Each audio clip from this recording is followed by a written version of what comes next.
Hey everyone, Joy Brooks and her telephone with email and coffee. And today I'm speaking with my telephone. I'm speaking with Andy Bhattacharya, who is a new friend of mine, and he's going to tell us a little bit about himself while I turn the sound off my telephone. Go ahead, Andy. Tell us about yourself. Absolutely. Good morning, Joy. So first of all, thank you for having me here. And the first thing I will say that I'm very lucky where I am today, and here is why.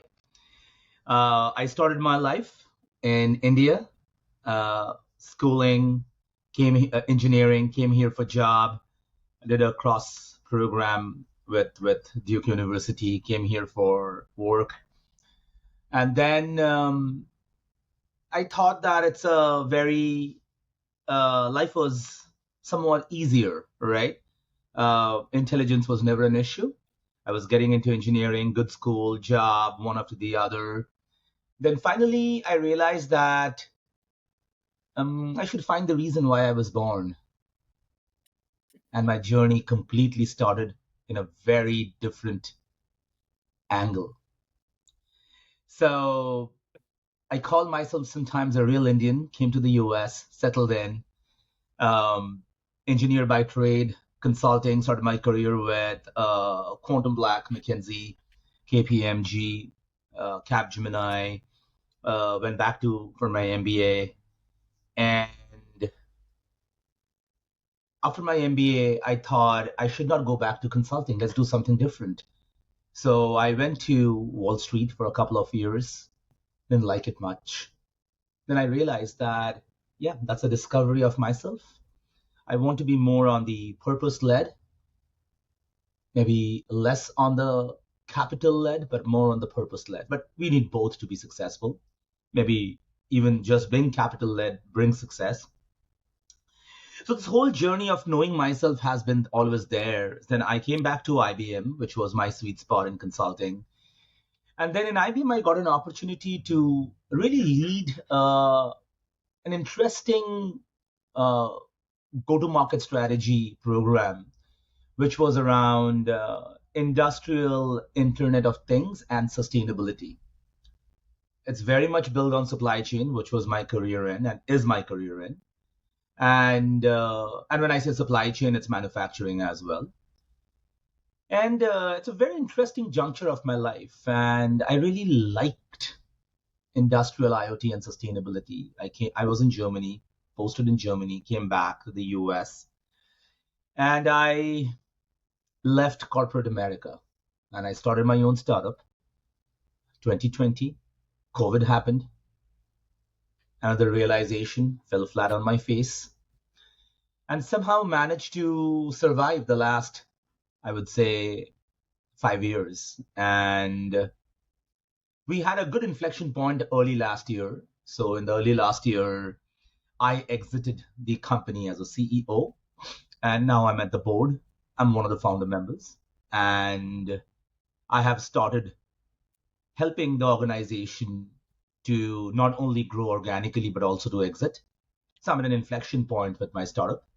At the same time, I have started back consulting myself.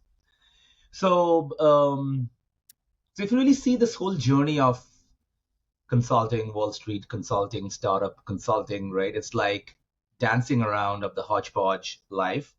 But I realized one thing. I have various versions of Life Joy. So Life 1.0 was corporate, 2.0 was entrepreneurship. I'm still entrepreneur. I'm not by my mind, I'm an entrepreneur. And now Life 3.0 is Nirvana. It's why I say Nirvana because I feel like I'm very lucky that I have experienced it all. I took risks. I had the guts to took risks, and it's one life. And I have seen various facets of corporate career, but it doesn't stop there, right? It's not about the corporate career where I always felt that I was lucky. It's all about how do you take that learning and also establish in relationships and personal improvement. So while I was in the journey of the corporate capitalism, entrepreneurship, I have invested in knowing myself and the reason why I was born. And the reason why I was born, Joey, was to create a dot, a dot of movement. So I write, I teach, I do nonprofit, and I also work. So everything is something around pay forward, give back. So that's where I am. I call it Nirvana. So a little bit of a, I don't know, the introduction was not very scripted or not very like planned, but that's where my head There is, you go. my heart is. Yeah. You know what came to my mind when you were talking? It's almost like human beings as a product in the supply chain. Is So, what? human beings as a product in the supply chain. Yeah, absolutely. I love it. I love it. So, we go to market and we're really good for a while, and supply changes. So what do? You go back into manufacturing and you repackage. I love it. I You love it. find out maybe who's your new demographic, and I you love it. keep doing that. But the point is, it's the human aspect in it. So what at some point in time the product becomes introspective. It becomes conscious and Yeah. says, what is my purpose? Am I a shoe? Do people wear me? What am I? And I think, it just occurred to me as something that does happen for most people. And it can be uncomfortable, but it really is something that everyone should get used to over time, because it doesn't happen once. Because there'll come a point in time and you'll say, wait a minute, what? Somebody will say something will happen. COVID sort of forced everything for everybody. It was an inflection point for everyone. But it's usually trauma, some sort of ultimate challenge that takes us and tries to adapt us, and we flex our muscles. That's that's a good thing. I I I that's how I use New Year. I like to think things through and go, okay, so what's my focus next year? Yeah. What's my focus? Not that, this is what I'm going to do specifically. I just try to think, what's my focus, so Mm-hmm. that other things can happen, but I know that I'm focused on something. Yep. Something would be nice. No, great point. And I feel that my journey has been extremely uncomfortable. I have, when I say I've been lucky, the luck never came to me. I went to the luck. Uh, Maybe a discussion for another day or today. Um, I'm actually writing a new book on that. The day I got lucky. I have 10 chapters that I'm writing as we speak, and it's an unbelievable, uncomfortable journey that I have in the last 20, 30 years. It's been challenges with the value systems, challenges with um, what is right, what is wrong, the definitions of relativity, how what's best for the world, am I adding value, why I was born, should I take life for granted? It's like all in my complicated head, right? So there was a saying about me when I was a child. My mom used to say, hey, if I put a straight rod in your head, it will come out as a coil. So it's like my mom, dad, and sister couldn't figure out why I'm such a rebel. But yeah, back to you. It's I don't think it's enough for everyone to just sort of create from the center. I think that it's important to listen to the echo as it comes back, and constantly be fine-tuning ourselves. So, you'll say, I like to do this, and then you do it. It may not be good. It may be bad. It may be a bad thing. Yeah. Maybe bad for other people. You don't know. Maybe great for you. You're making millions. And then, you're looking around and going, well, why doesn't this feel right? I thought it was right. It felt right in the beginning. So we need to always listen to that echo. And, that uncomfortableness and that luck, I used to say to my husband, my late husband, who probably used his luck up, he would always buy lottery tickets. And I would say to him, don't do that. I'm being very superstitious. I'm like, don't do that. And he'd be like, why? I'm like, you're wasting your luck on money. Like, when you really need that luck, you got it back already. You got it back in that $10 lottery ticket. I hope you enjoyed it. And I really feel that. Luck comes our way. It's an odd thing. It's really what we're paying attention to. That's how I translate it. What we're paying attention to. Because luck is standing right there, staring you in the face, and you're so busy looking in the corner. And you walk right past luck, and you're like, okay, that option had a moment. It's gone now. So it's not magic. It's not like, it's just, we just need to listen, pay attention. I'm the type of person that I'm a New Yorker. I have huge opinions, but I always say I reserve the right to change my opinion at any point in time. Any point in time. So I might absolutely, the other day, what was it? My friend said to me something, and I said, it's gardening time. So I'm buying seeds for my garden. And my friend said to me, what are you growing this year? So I said, and onions. She said, last year you said you never grow onions. I said, changed my mind. And it's really that simple. Why? I was in the store. I saw the package of seeds. I don't know. It talked to me. It said, buy me. I'm like, okay. And I bought it. And we'll see what happens. And I listened to a pack of seeds. That's bizarre. In any case, these things also apply to business. It's our personal, it's our relationships, it's our career path. It's everything. Everything has similar ways of working out. We might only think that we might think that our career paths are so unique, or that our career paths require different muscle, but I don't really think so. I think the strength we build into our community, the strength we build into our relationships with friends and family, that shows through to how we work in as a career. It's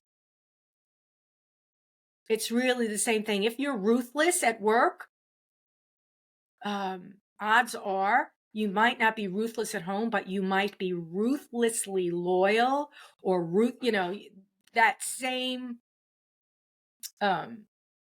disposition shows through on a very similar level. So with all that said and done, you mentioned sustainability a number of times. And you also mentioned supply chain a number of times. So how do those work together? Great question. So look, at the end of the day, we, as you rightly said, the theme is product today. Maybe we produce products, right? We produce products and services. So we are constantly working on the supply chain. The time of supply chain couldn't be better, of all these tariffs going on between countries. So it's a great time to rework into your supply chain. That fundamental topic is constant, last many, many, many, many years. It's all getting morphed and upgraded, updated, right? Think about a layer of icing on the cake. The cake is supply chain. Sustainability is something which is giving you four things. It's giving you a better quality product. Maybe you have to invest a little bit on, let's say, rebuilding the supply relationship, distributor relationship, you being the organization, the product manufacturer.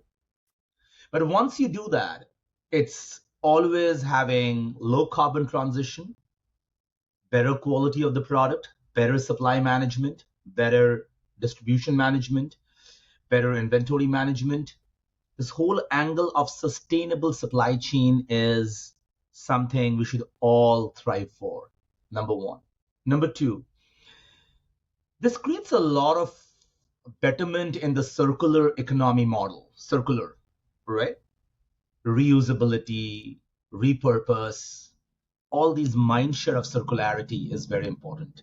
That gives you a better and greater exposure around how you run supply chain in a most complicated world, right? Circularity. It gives you a good circularity. Number three, it gives you a very good branding to the buyers, the consumers, right? There's a trust to the product, high quality, clean product.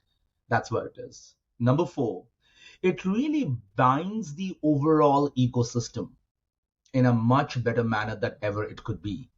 So if you create a low carbon transition supply chain, right, a better, cleaner, better managed by for waste, energy, water, climate, all these things come around your supply chain, it's always better to drive a more sustainable future.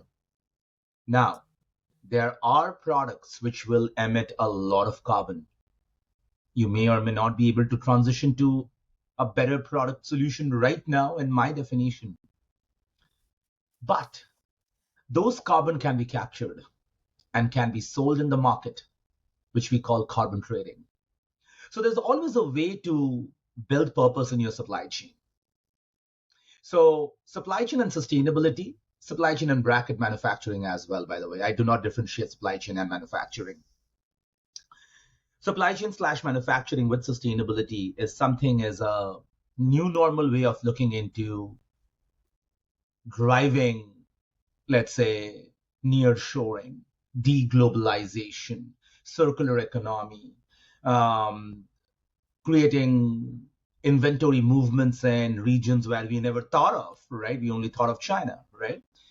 So that also gives you the logistics partners to do the optimization of the ships, of the trains, of the flights, right? Where you can reduce your carbon emission. So it's a great way of looking into supply chain in bracket manufacturing as well. Right.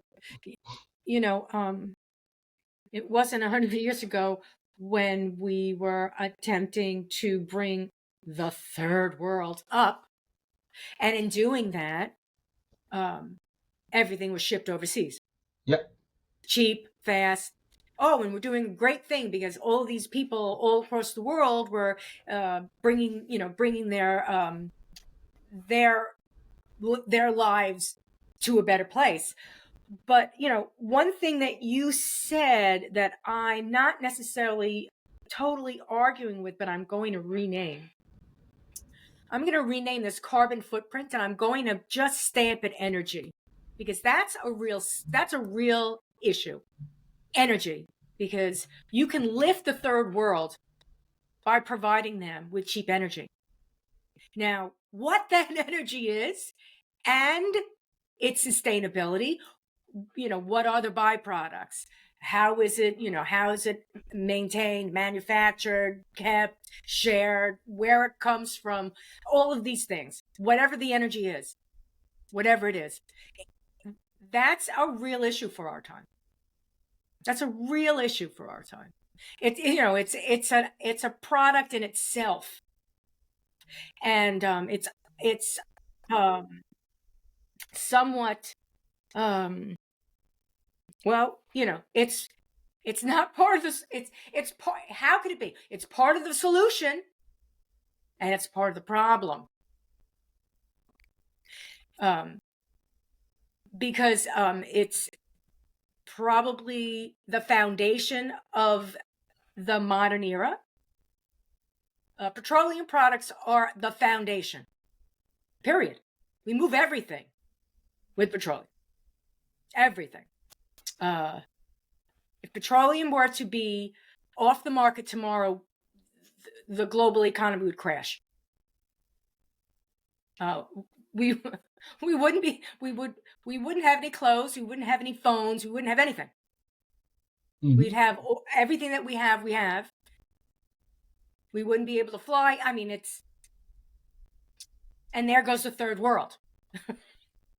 So you mentioned deglobalization, which is, you'd think, oh, what's wrong with the global world? What's wrong with it? And I say again, it's sort of like part of the problem and part of the solution. We're tribal. Humans are tribal. We need to fit in somewhere. So if you take away all our culture and you say, okay, the world is going to be all Western culture, the whole world, Western culture, that's it, the end. No CCP, no Russia, no India, all Western culture. You can't do that. You can't do that. It's not going to work. I don't care. I don't care if that's, I would say the opposite goes the same way. What? We all want to be like, China, CCP. That's what we want to be like. Everyone like that. That's not going to work either. So globalization on the cultural level isn't going to work. So how can it work on other levels? And thereby, that's what I'm saying. It's also part of the problem. So centralizing or decentralizing, I mean, all of these things, tariffs, taxes, wouldn't it be great if the whole world traded without tariffs, without taxes, free trade? Wouldn't that be great? That's great. That's great, but that's not gonna happen. So I mean, I try to understand. You can't take economics out of politics, and you can't take politics out of economics. You can't. I'd like to, but you can't. And while, people like Thomas Sowell will say that tariffs are not a good vehicle, I would say that tariffs really shake things up. And I think that's the attempt of the current administration.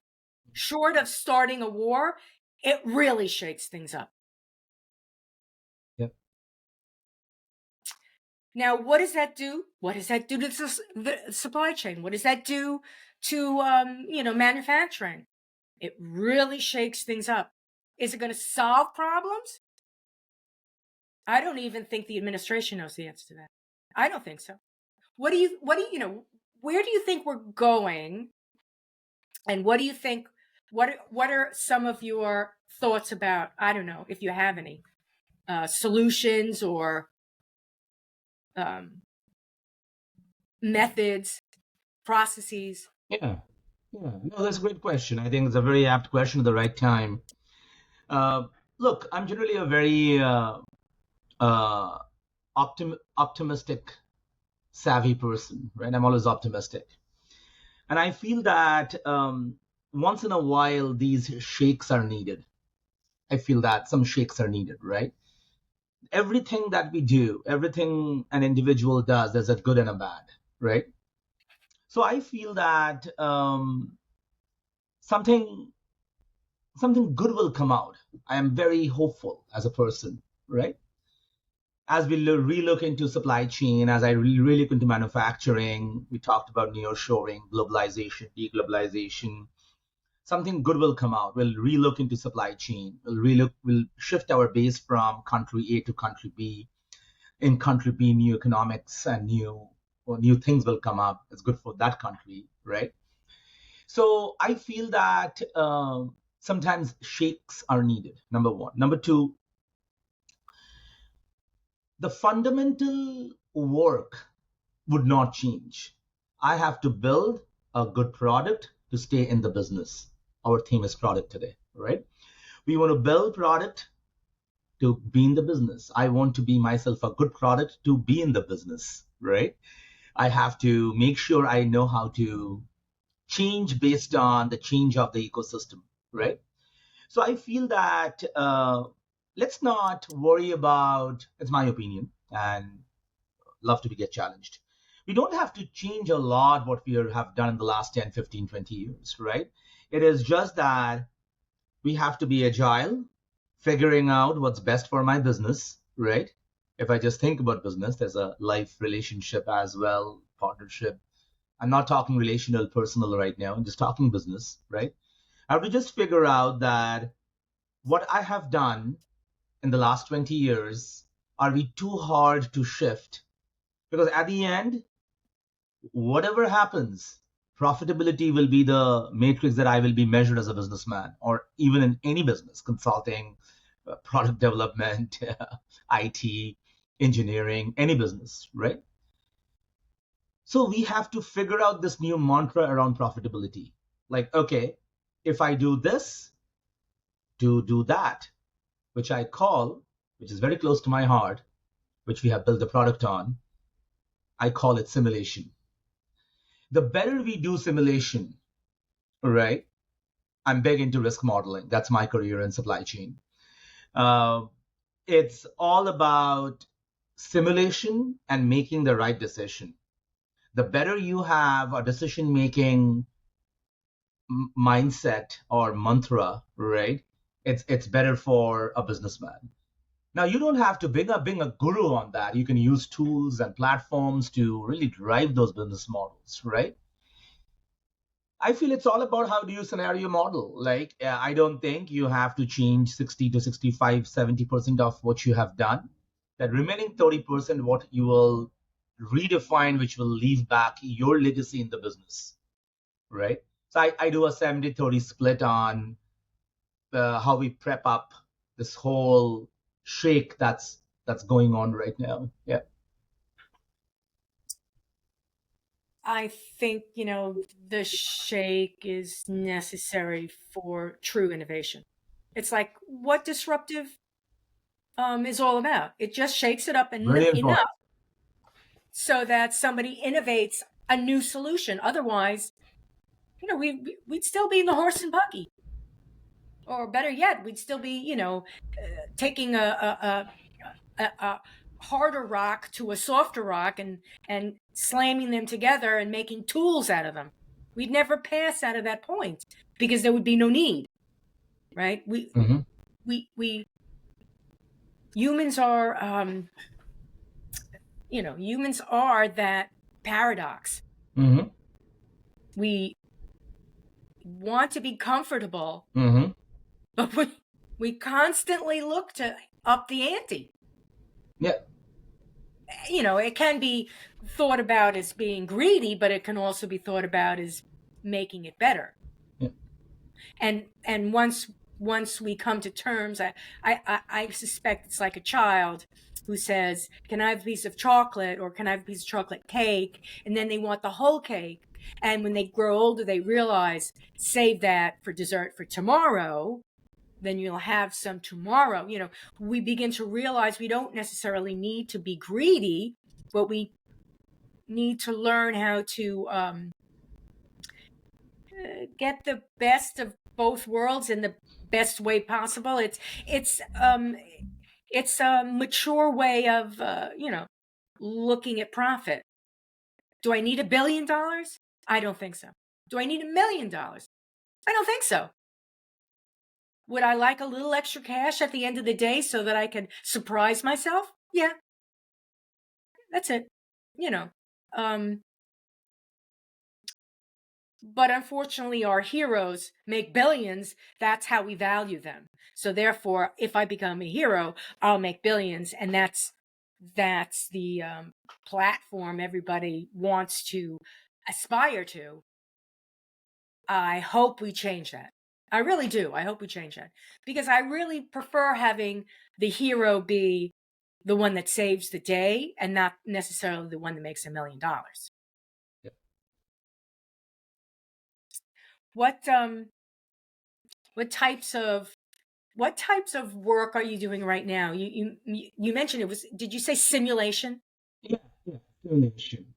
So So my core area of work has been generally um, assessing a business problem and drive recommendations to business. Right? It's about making the business a king. Why I'm the kingmaker, right? So if one sentence I can talk about my work is I never wanted to be a king or want to be a king.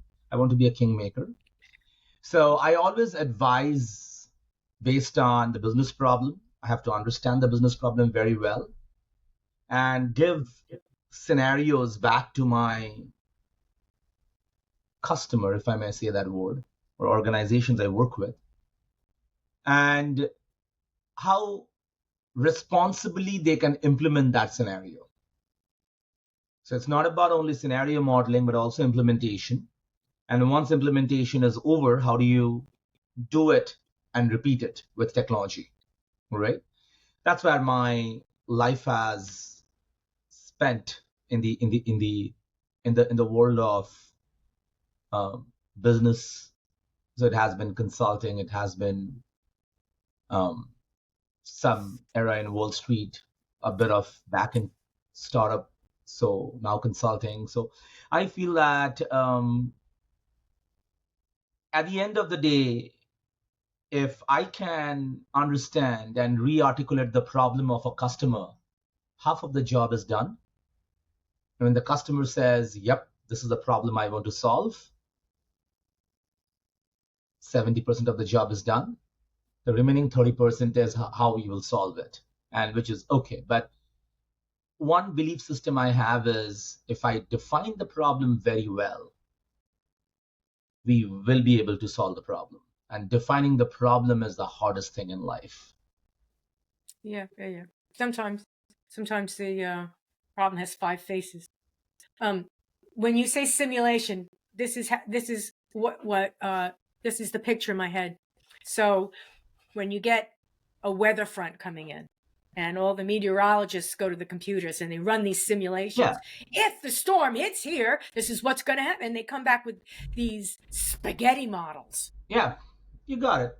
Yeah, that's what we do with inventory, workforce, supply, raw materials, um, energy, waste, water needs in a factory plant.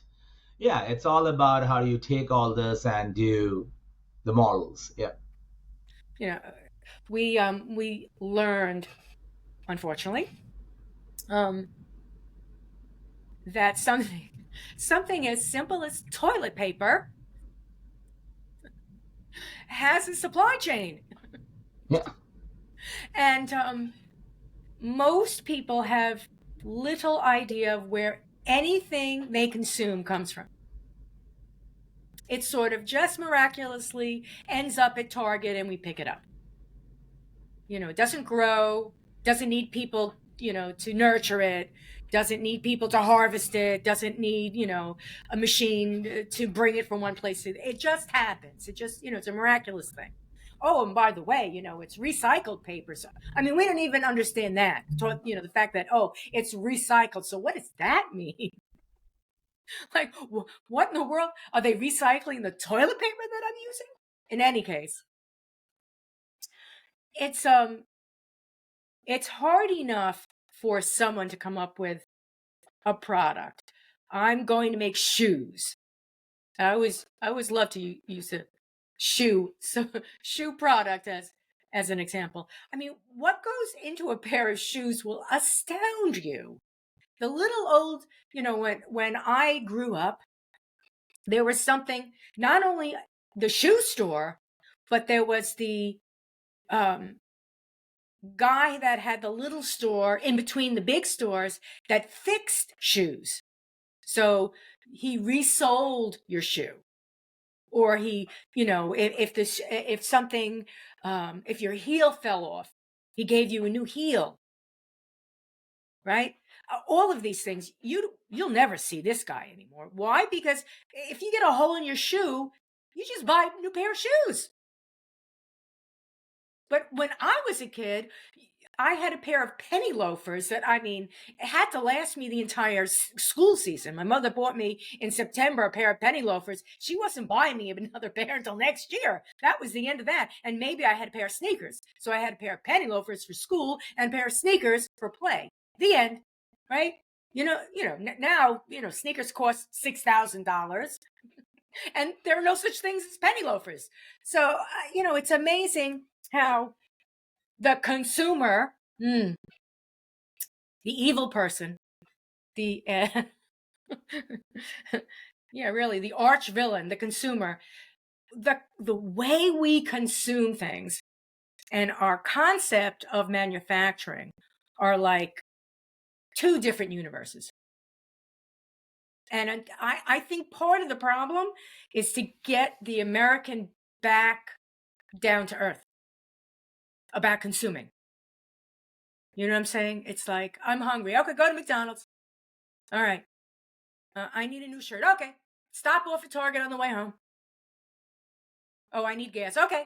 Gas station right here. As opposed to, I don't have enough gas to do anything, so I'm going to have a can of soup and wear the same shirt I had that I, bought last month. We don't think that way. Everything is consumed and everything can be replaced. And by doing that, we minimalize ourselves, because it's a whole philosophy of, oh, it could be replaced.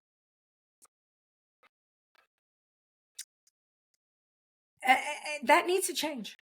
I think that's part of the disruption, where the administration says it's going to hurt. Oh yeah, it's gotta hurt, because we can't keep going further consuming things at the level that we're consuming.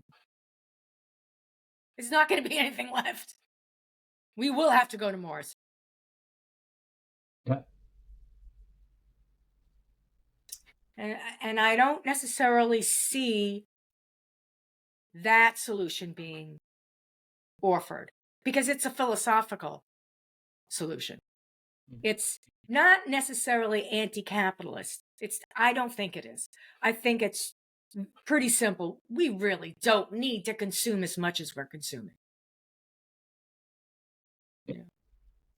That philosophy a little bit. So you have $10, you need $2, you want $4 more, $6. So need, want, and then $4 more, you can give it back to the church or society or wherever you live. So I believe in this: want, need, want, give back. Yeah, and like you mentioned before, that paying it forward, paying it back, it's very important. And we don't always feel that need until we reach a point in our lives where we recognize. Like, I realized about 10 years ago, I started getting that feeling, oh, wait a minute, it's time to pay it forward. And how do I do that as a person? What am I going to do? How am I going to do that? And I think it used to be part of religion. It used to be a big part of religion, because the community took care of the community. But because we don't believe anymore, there's no religion. Therefore, all of the margins are widening at the edges, where when I say, that the not necessarily the have-nots, but those that are trying to have, not have not, but those that are trying, get further pushed out and become have-nots, because there's no support in the system where it used to be. There's no There's no process that constantly pays it forward. Now, I'm not saying we have to throw millions of dollars into the system and constantly lift everyone up.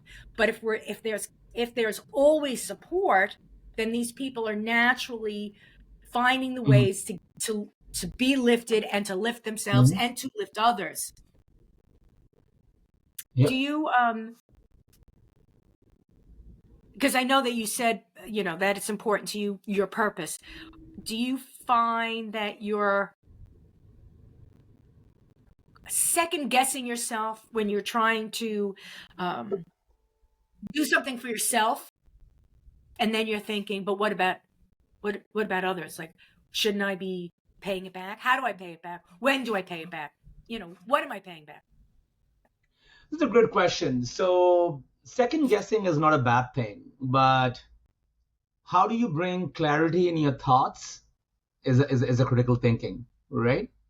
So, it's basically at the end of the day, Joy, it's all about how you go to bed in peace. I might snatch $10 from the bowl of a beggar and I can go to bed very peacefully. Or I put back $20 into the beggar's bucket on the Manhattan street and I go to bed in peace. There are various ways to go to bed in peace, right? So the thing is how we second guess but have a clarity of thought. For me, it is ideally um, correcting my misses, the mistakes I have done, ideally thinking about my thoughts into the pen in the book, driving a nonprofit, and teaching. Capacity building for me is extremely important as a give back. Now, when I teach, I feel that there is a discrepancy in various school of thoughts. I fit in some, do not fit in some. Do I have to fit everywhere? No. How do you create a bridge between with someone where you're not fitting versus where you're fitting? It's a choice you make. So the choice I made is writing, teaching, nonprofit, and definitely correct my mistakes and create a clean, better karma, right? So that's I pay forward. That's I give back. And I'm always second guessing. Yes, is it right? That is right. This is right. But one thing I have is I have an invisible simulation metrics in my head, which gives me outcomes to which scenario I will choose to go to bed in peace. So the second theme in this conversation is simulation, right? Product and then simulation. So yeah, it's all about how you you want to go to bed in peace. You want to have some 6 7 hours of sleep, right? Uh, define an algorithm within your head which gives you peace. And we have a word called criminal. We have a word called uh, good people. We have words like great job. We have word like you're a failure. All these words you think how to and when to use. And one thing I'm learning, and I didn't used to believe in this, now I believe in this a lot, is the energy that you create, right? How do you create an energy for you to have things fall into place? Yeah, second guessing is great, but you have to have the clarity of thoughts. That will be my response, Joey. Yeah. I understand what you say about energy, because if you've got if you're anxious and you're stressed, that's what you create around yourself, and it's self um, propelling. Yeah. So you create, you're anxious, and you create anxiety around you, and Yeah. if you cannot run the simulation to get yourself out of it, Yeah. you're in a world of stress. Yeah. Yeah. No. And that's really for even for people that pretend that they're happy all the time. I've often said, I know a lot of people that are very simple and they're always happy. and nothing really bothers them. And that's because that's their energy. They're just happy. Nothing bothers them. You could destroy the world around them and they'll come up with an outcome that will get them out of that mess. And it's very simple for them. It's so simple that they don't even sweat. And you wonder, are they that dumb? No, they're not that dumb. They're very simple. This hurts. This doesn't. I'm going over here. And their simulations are very quick and very simple. God bless them. Me, I'll be up all night. Oh my God, this way, this way, this way, this way.